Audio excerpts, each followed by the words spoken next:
You're listening to the Mind Manual Podcast, episode 35, a deep dive into self-confidence.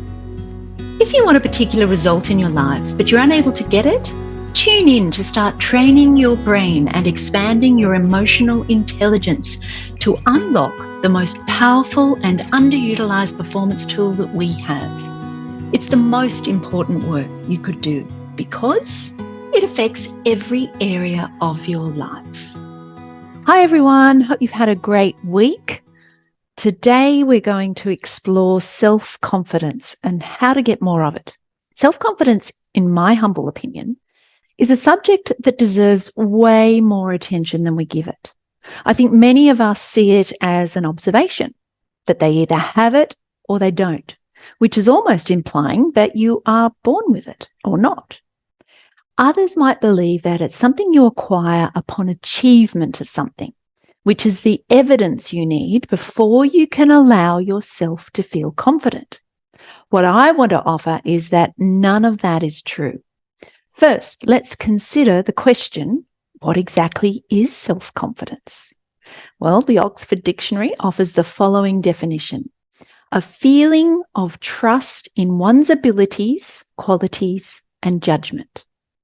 Here's a pivotal distinction that we must grasp. Self-confidence isn't contingent on already possessing a specific skill.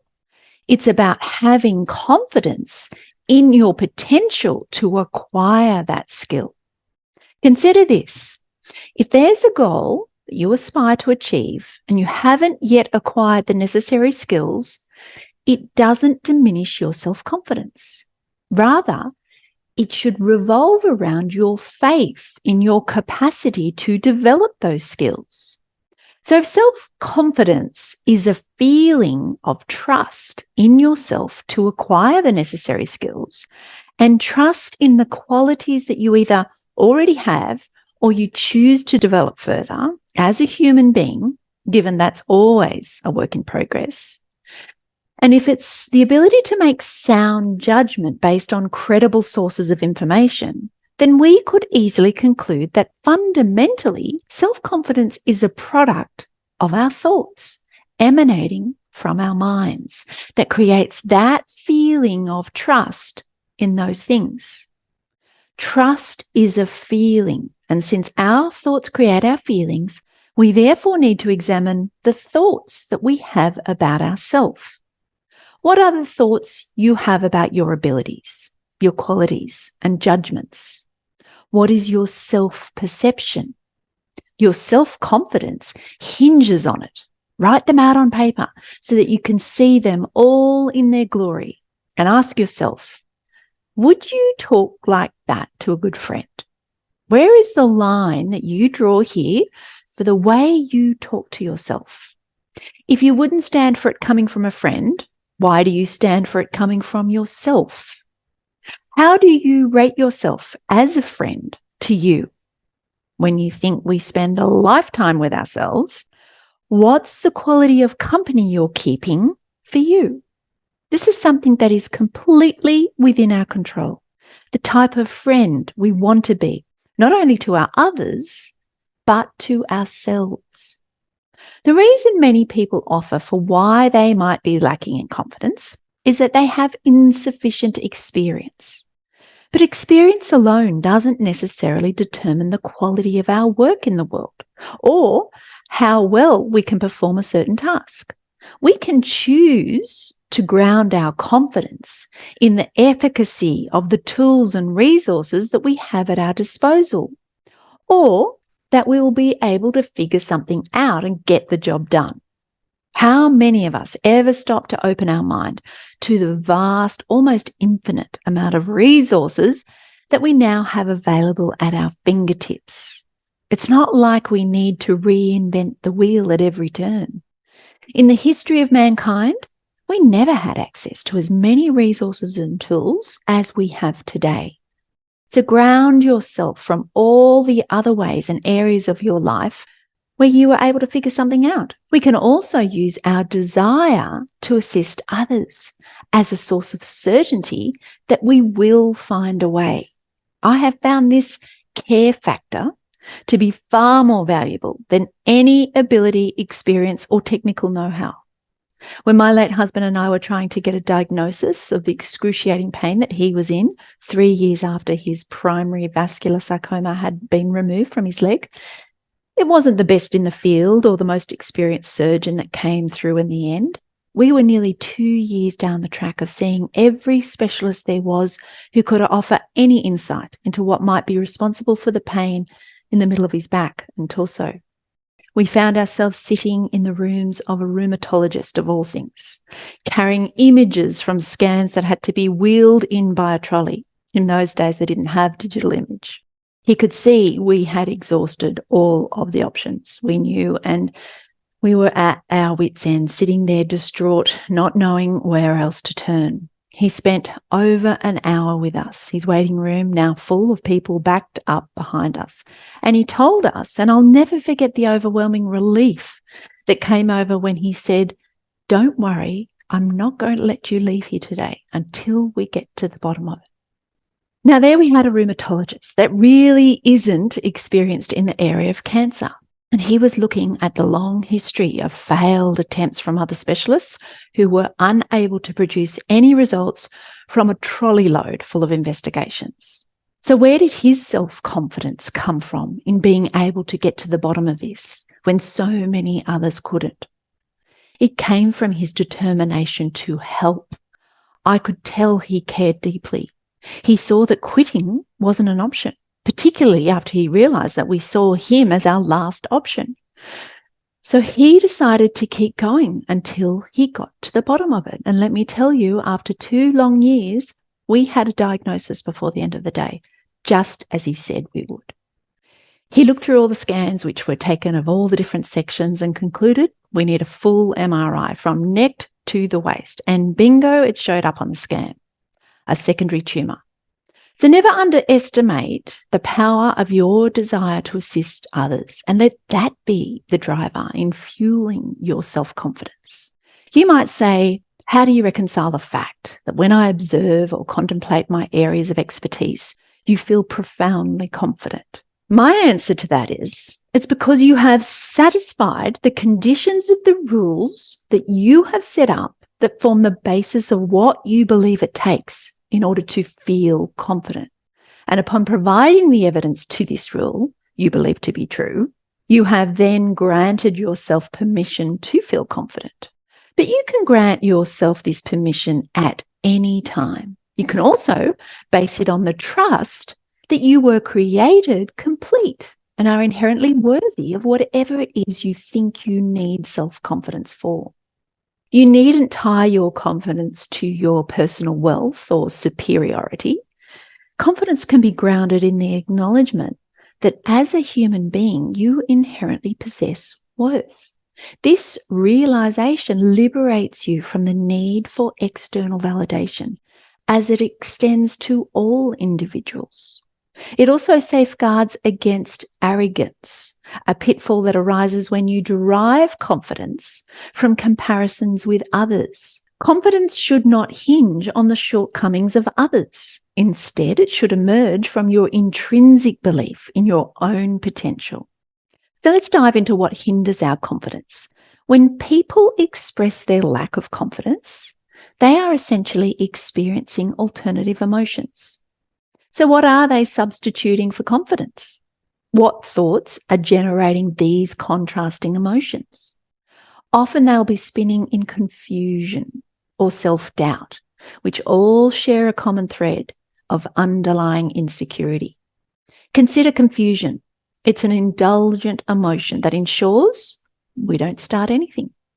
If we remain confused, a decision can't be made, which helps to delay having to experience fear, the fear of not being able to do something, and therefore the fear of what others are going to think about you. And the biggest one is the fear of what you're going to make that mean about yourself. Can you see the hook? How confusion and self-doubt, which are all designed to hold you back from doing the thing, will keep you out of fear. This is when courage is needed. If we didn't feel fear, we wouldn't need to have courage. The strange thing is, we think that because someone is courageous to do the thing, then they don't have fear, which makes them look confident. How many of us think that it takes courage to get up and put yourself out there in the public arena for everyone to scrutinize and judge? Because you have the courage and you do it, then you mustn't feel the fear that the rest of us have, which is why you can do the thing and we can't. Courage can look like confidence. So if the overall consensus is that it does take courage to do something like that, then fear has to be present in order for courage to exist. Don't mistake courage for confidence and think that just because someone can put themselves out there in the public arena, that they don't feel fear and must be confident in that area. Confidence can come from knowing you can feel fear and do it anyway, that you have your own back. Confidence doesn't mean you don't feel fear. It just means you trust in your abilities, your qualities and judgments, which also doesn't mean that you get it right every time, which you won't. We are all still human, which means we will all still make mistakes. You can't remove the human factor, but you can replace it with the care factor and let that be your driving force. You care about producing a certain outcome for a certain cause. The how is really secondary to all of that. In the realm of self-confidence, there is no need for a zero-sum game where one person's gain is another's loss. There's an abundance of self-confidence available to everyone. The more self-confident you become, the less inclined you are to undermine others. You recognize that excellence is not a finite resource. It multiplies when shared. When you operate from a mindset of abundance, you realize that everyone can possess self-confidence. The more confident you are, the less likely you are to belittle, hinder, or undermine others. Your self-worth isn't contingent on their failures. It's derived from your unwavering belief in your own abilities. Many of us have experienced moments of comparing ourselves to others and descending into despair, the whole compare and despair routine. This occurs when we operate under the misguided notion that success and confidence are finite resources that others have depleted. In truth, they're just expressing their self-confidence more expansively. Self-confidence is a thought in your mind, a construct you can apply to any aspect of your life. To truly embody self-assuredness, you must be prepared to embrace the prospect of rejection. Rejection feels awful and is disheartening, but let's delve into this for a moment. Why does it feel so bad when you fail to secure the validation we seek from others? When someone dismisses your efforts, critiques your work, or simply criticizes you, they are driven by competition and scarcity. It's that zero-sum game that they subscribe to. If I can push you down in some way, then I gain. These people will always be out there, and you will come across them when you dare to put yourself out there on a grand scale. Consider this: when someone rejects you, the gravest consequence lies in how you interpret it. When you have your own back and you can tell yourself that, regardless of whether someone rejects you or not, you will reinterpret it in a way that fuels and empowers you, bolstering your self-confidence. Understand that no one can strip you of your self-belief. Will you allow someone else's judgment to dictate your self-belief? You have the power to decide. We need to be our own greatest believer. Having faith in ourselves will propel us to show up and offer our best to the world. Confidence emanates from unwavering conviction that you can pursue your aspirations even if you stumble or make mistakes along the way. You mustn't tether your self-confidence to the approval of others. It doesn't mean that hurtful words won't sting initially due to your immediate interpretation, but you retain the power to either dwell on them or move forward and leave them behind in their own scarcity. Remember, our confidence doesn't stem from our achievements. It arises from the thoughts you choose to cultivate in response to your accomplishments. Your inherent worthiness is an unquestionable birthright. You possess the capability to pursue anything you desire. Harness the power of your mind and make a commitment to cultivate thoughts of self-confidence. You don't require external validation, nor do you need evidence. If you're seeking greater confidence in your career, your relationships, goal setting, or goal achievement, begin by asking yourself, why am I not confident right now? What emotions am I experiencing instead? And why am I choosing thoughts that evoke those feelings? Next, determine what you want your self-perception to be.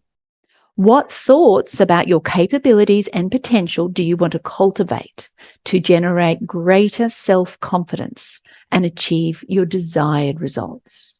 If you can maintain unwavering self-confidence, regardless of life's trials, you'll amaze yourself with the accomplishments you can achieve. And finally, remember the contagious power of genuine self-confidence. Surround yourself with confident individuals and become an empowering influence in the lives of those around you. Have a great weekend, guys. Hope that has been helpful, and we'll chat next week.